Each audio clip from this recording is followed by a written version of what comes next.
Okay, New York session done. Took three trades, one on US30, one on GBPUSD, and one on USDCAD.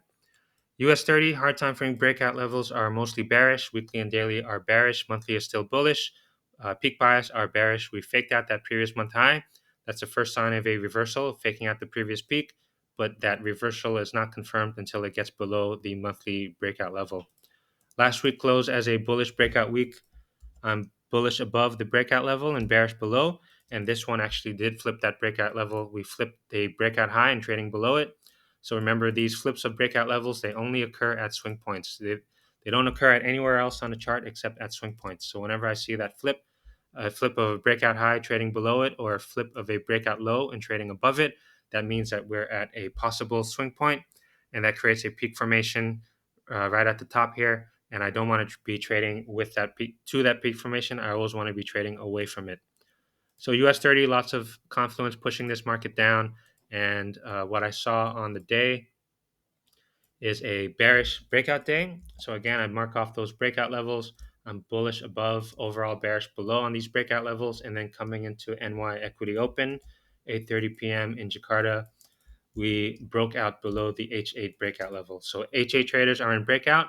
We're below that day breakout level. That's good confluence to push this market down. First M15 of that NY Equity Open broke out below the previous day low, broke out below, previous week low, and it also broke out below the previous H8 low. So this is a trend breakout or breakout or trend breakout setup on the daily. So I was waiting for a continuation of this move, did not continue that move, and so there was no entry on that first candle. Next M15 closed back inside the daily range, faked out that previous day low. So whenever you fake out a previous day low underneath the week breakout level, that is a fake out retracement. We're underneath that breakout high. That's a weak breakout high, breaking out of that previous high and then underneath it. So that's a weak breakout high. And then we fake out a previous low underneath it. That's a fake out retracement.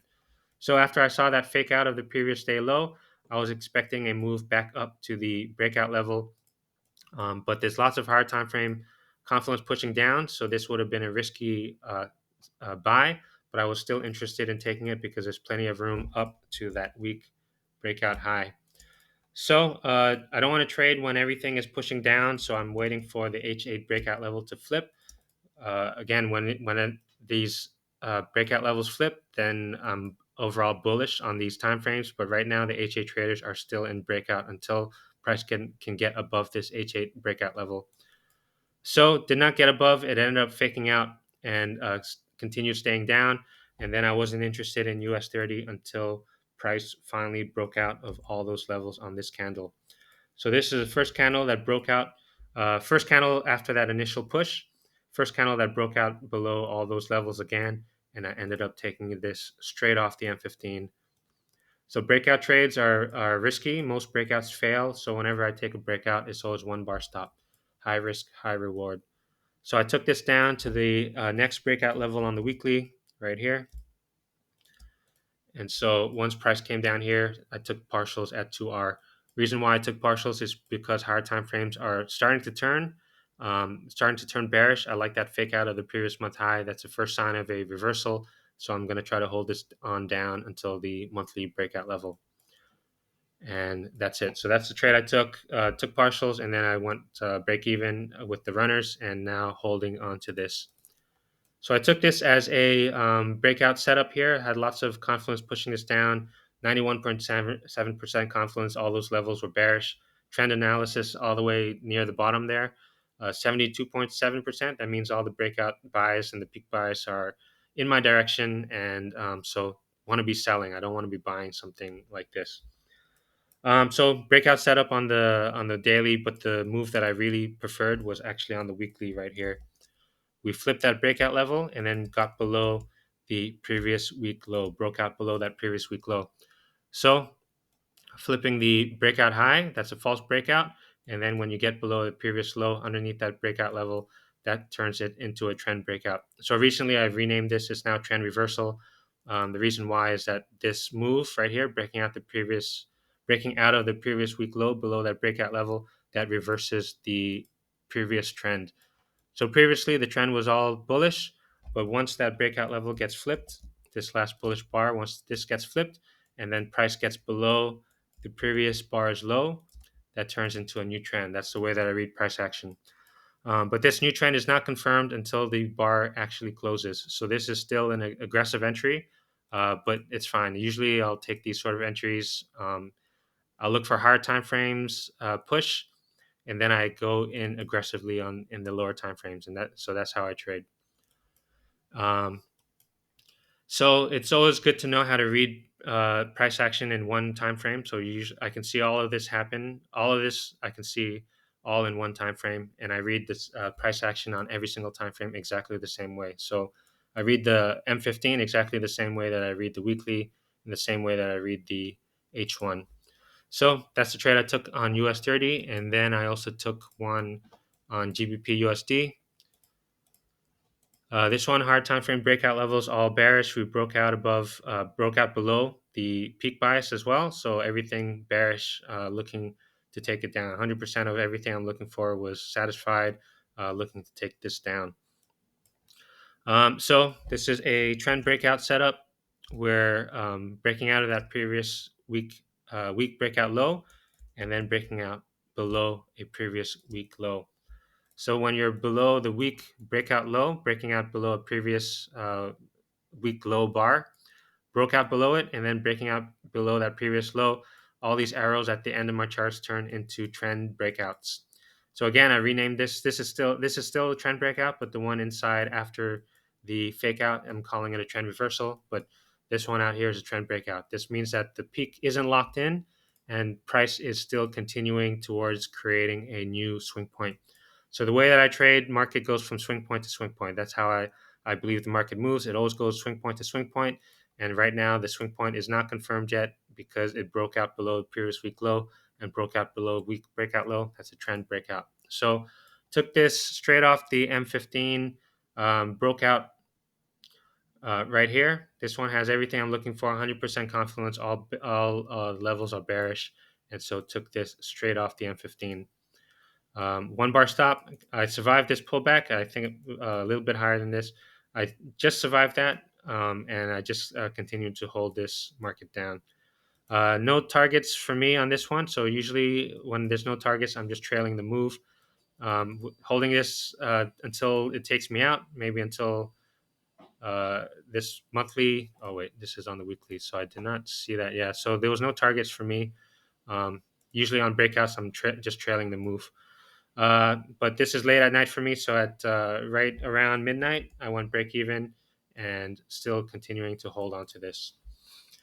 So breakout setup on the daily and a trend breakout on the weekly.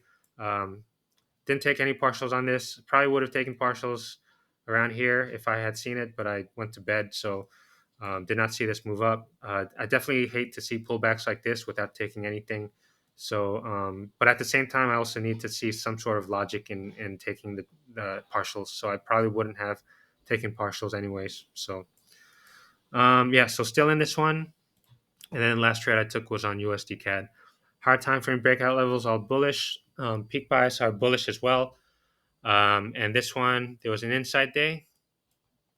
Whenever I see an inside bar, I extend the previous bar's peaks, and that becomes my range. And then there was also a range on the H4. Inside bar in the H4 creates a range. Again, I extend the previous bar's highs and lows, and that becomes a range. And then USD CAD was trading in between this range this whole time, and then finally broke out. Broke out of that range, all the higher ranges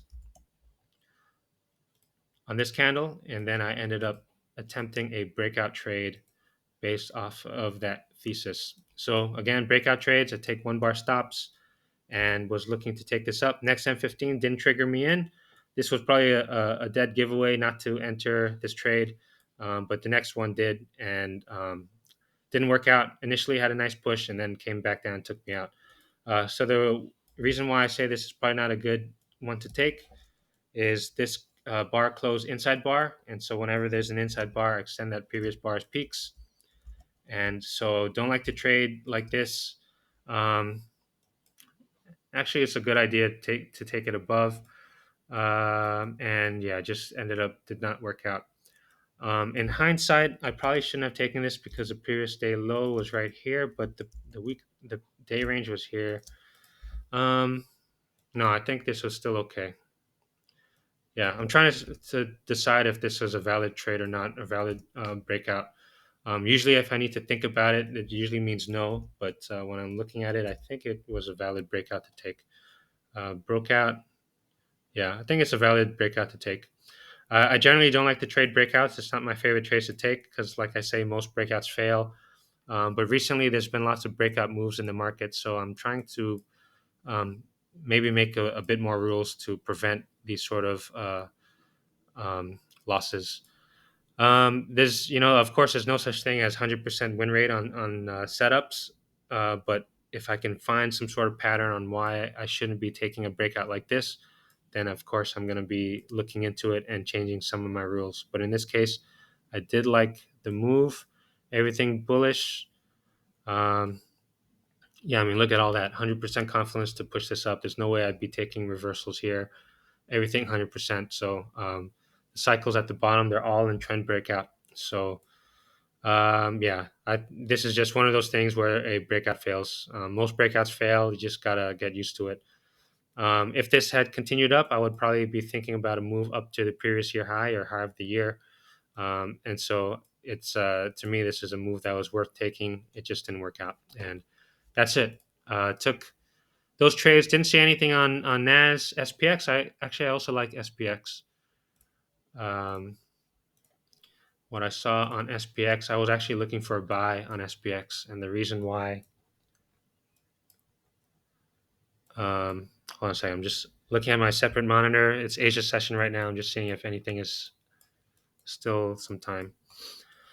Okay, so what I liked on SPX, it's a bullish breakout week, and right at New York session, we were testing that previous day low. We faked out that previous day low, faked out that previous day low above that breakout level. So that's a breakout continuation. When you're above that breakout level and you're faking out a previous low, that's a breakout continuation. So I was thinking about a move to take this up, but I did not like trading right into these H8 breakout levels. I thought it was too close, and I was right for not taking that.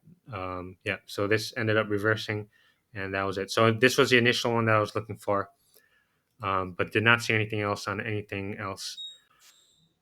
Gold and silver, I've been trying to buy this thing. Attempted one, thought I had a good entry here, didn't work out, got break even here. Was still bullish on it after London session, but obviously not anymore. Flipped this breakout level. So now I'm bearish on gold and looking for a continuation of this peak formation.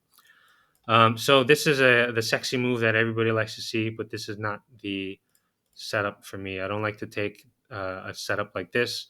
My move is the one on the next day. So when it closes like this below the week breakout low, I'm looking for a pullback to continue the move. So everybody loves to see that first reversal. That always looks so sexy on everybody's social media. But me, I'm the no hype trader, unsexy moves. I take the move on the next day, and that's it. Nothing else. I think silver did sort of the same thing. I'm not going to go over that, but I think it did the same thing. It was bullish until it just collapsed. And no trades on the yen pairs. I'm out on yen now. Had a massive move on GJ, got taken out on this move down, and same with UJ. UJ got in yesterday or 2 days back right here, held it through, really nice move, and then overnight I got taken out on this move down.